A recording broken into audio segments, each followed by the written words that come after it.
What it is, man. Detroit versus everybody, man. Detroit, we rep the hardest, man. We gain the hardest. You know what it is, man. Detroit, CJ, holla at your boy when we get home. All right, man.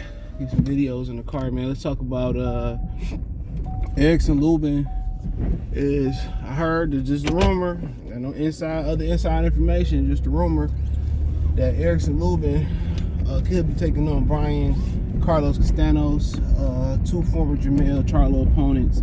A lot of people thought Castaños beat Charlo the second time. The first time. Obviously, he lost the second time, and Lubin, young when he lost to Charlo. But yeah, it's a fight that's rumored to be on tap. Obviously, it won't be for a belt. Probably maybe an interim or a title eliminator. I've been hearing for the past, few months that Jermell Charlo could be moving up, and one of the opponents he could be moving up is fighting Carlos Adames for a vacant WBC. His brother could be left behind. That was just another rumor going out there. You hear they don't have nothing lined up for his brother. His brother saying that he's supposed to be back at the end of January, February. But I heard that, I heard a rumor that at the time, a few weeks ago, they ain't had nothing lined up for him. Him calling out Beaver was his it was his message to Al Heyman, basically to get him in the ring. So, at the end of the day, you heard what his wife said. Him and his wife got back together. Obviously, they've been together since they was in high school. So, people break up to make up all the time. Break up to make up, that's all. So that shit happens. A lot of people don't understand it. It's a lot. When you had kids, not even kids, when you had a longevity, they had a relationship, it take a lot. It take a lot to kind of break up. They gonna separate. They gonna have to say what they have to say. But that long of a relationship, they have a spiritual connection at that point. So, and there's kids involved. So, a lot of kids involved. But at the end of the day, Al Heyman got to keep him busy. He need a fight. Heard maybe Adames for Jamal, but really heard they ain't really got nothing in the works for him right now. That's what I heard. But yeah, with Castaños and Lubin, shoot, it's a good fight.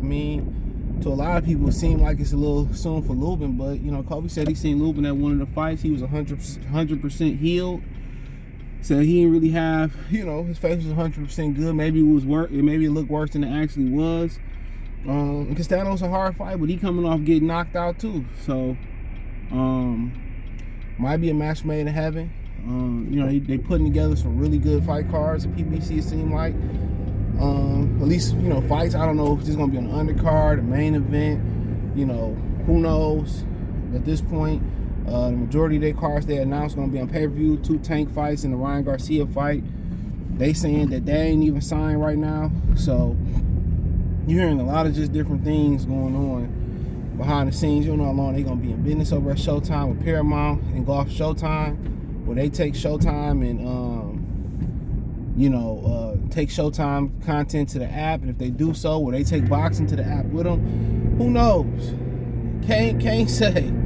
It's a mouthful, but from the Lubin and Castaños, a good fight. Both coming off losses. Both dudes could easily probably requested softer touches, but I don't think they can afford any more soft touches at PBC. They gotta have bangers, And also the programming people at Showtime gotta prove that they can put together great fight cards. They gotta prove that they can put together better fight cards, and that's what it is. But short of them doing something that do, Super Bowl numbers or Mayweather pay-per-view numbers, I think it's a wrap. I think it's inevitable. In my opinion, I think it's inevitable. I think, grand opening, grand closing. I think it's the encore. So maybe they could be showcasing for other companies to come in and be interested in what PBC can bring to their network. I think that's where it's at this point. But yeah, that's a good fight for both of them. Obviously, one of them lose that fight, and it ain't close. You're gonna hear people talk, they don't look the same fighter. If Lubin and Castaños do come off, you're gonna hear a lot of people say, well, it's time for one of them to retire. It's time for one of them to hang it up, and that's what you're gonna hear. So, with great risk come, hopefully, great reward for them. Maybe an interim title, maybe a title shot. Castaños already touched the title by beating Lubin. A lot of people felt that he should have been undisputed After his first fight with Mel, Lubin knocked him, challenged for the title, I think, versus Mel. Was on the, cusp of knocking on the door, losing to Fondora, who had the WC interim title, who waiting like everybody else waiting. So, like I said, I think Charlo want to defend undisputed. That's fine. I don't think he required to fight anybody else in the division. A lot of people like to see him fight, Fondora, but I think I want to see Lubin break through, get a world title. It's been stories like that in boxing before. Guys who come up short again, and they break through.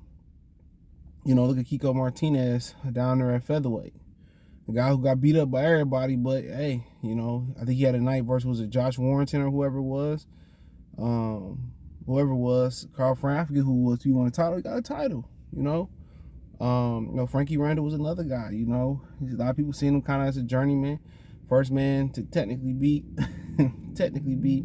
Julio Cesar Chavez Sr. So it happens in boxing, dude. So the wins and losses come with it, The greatest of all time, Muhammad Ali, Sugar Ray Robinson, whoever you want to consider, Joe Louis, Hagler, Duran, Hearns, Leonard. I mean, all got losses. Shit to it. Ain't shit to it. People consider Chavez Sr. the greatest Mexican fighter of all time. He got losses. Canelo, you want to say Canelo, he got losses. You know what I'm saying? Floyd just, put so much emphasis on his O that a lot of people just start, I got to have an O to be cool in boxing. Or I got to have an O just, because you lost, it is what it is. Keep grinding. Loss is nothing but experience. You had a bad night. That's what it means. You had a bad night. That's it. You had a bad night. So both of these guys coming back showing that they still believe. Loss ain't shit. We still believe that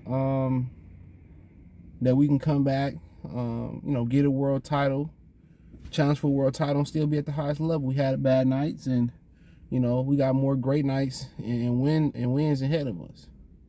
But just looking at them as far as how I stack up, it's interesting. Lubin kind of showed versus Fondora that he can mix it up. I think Castaños want to drag him into a fight where you mix it up. Yeah, you got stopped, but it wasn't as devastating as him getting stopped. He had an attrition ass whooping. Like, it was just, over. He was winning the fight, but, Fondora really was winning the fight. You know what I'm saying? He was winning the battles. Fondora was winning the war. So, if you Castaños, you want to drag him into that. You want to drag him into a war. Hopefully, he has some PSTD, left with you. I mean, obviously, he can have one too. I mean, you see Charlo really couldn't sit in the exchanges with Castaños. He started sliding on the ropes, boxing, and using his jab, and I think that's kind of where Lubin want to go to, work on using his distance, using his jab, the jab, touch Castaños' body, touch, you know what I'm saying? He like to kind of lean over to get on the inside, you jab, you touching him, bring your hands back home, then you hit him with the uppercut, probably uppercut, left hook combination, something like that. But yeah, I just box him, walk him, you know what I'm saying? Sometimes you probably have to press forward on him a little bit, put him on the back foot, but I think his jab and the body work and the uppercut is what you're looking for Castaños. You want to drag Lubin into, going toe-to-toe with you. You know what I'm saying? Lubin able to, get his distance, keep his reach, keep you on the outside, he gonna win. That's anybody with Castaños. You know what I'm saying? The jab is the key. Just keep jabbing him, touching the body, slip the uppercut in there, slip a left hook in there, here and there. But if Castaños get you on the ropes and, get you bullying you, that's why that jab and the feints to keep him at bay, to keep him guessing, them body work to slow him down. But I think it's one of the better fights that, it's one of the better fights PBC can put on, honestly. It's a great fight. Could be a co-feature, could be a main event. I don't know the particulars, don't know a date, but it's definitely something that piques my interest. But I'd like to see, Lubin establish that jab, box, you know what I'm saying, slip that right hand in there, straight left in there, here and there. But it's a tough fight. It's a pick 'em fight, But that's 54. Ain't no easy days at 54. You got some young killers like Charles Conwell coming. You got some old dogs there. You got some young lions there. A lot of them guys young. Fondora, Lubin, wanting to touch a title.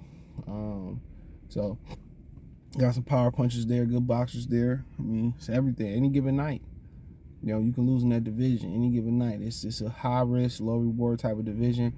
And, you know, Jamel wonder why he ain't pound for pound. They don't have a lot of names. The names that was there when they was hot, like Lara, Cotto, Mayweather, you know, Canelo, you know, Munguia started to heat up for a minute. You never fought them guys. Demetrius Andrade. You never fought the cream on top of the cake. You know what I'm saying? And therefore, without the, you know, the name, it don't really make it look, you know what I'm saying? It ain't as hot as it could look. So, but nonetheless, it is what it is. Let me know what you girls and guys think. Thumbs up the video, share the video, subscribe to the channel. Next subscribe button is the bell icon button. Hit all notifications, increase your chance to get notifications. We go live drop video. Financially, want to support the channel? Cash App, $ CJ Good 313, Venmo CJ Good 313, PayPal link description. Hit the link tree. Find me on Twitch, Twitter, Instagram, Spotify, Anchor, Cash App, Venmo, PayPal, Apple Podcasts, Google Podcasts, the whole nine. Appreciate the love, support. Check out the Box Room playlist for more videos like this. Don't forget, check out my Detroit channel right here on YouTube, Motor City Sports Talk, for more sports news, and entertainment around Detroit. It's Motor City Sports Talk right here on YouTube. Appreciate the love, support. Peace.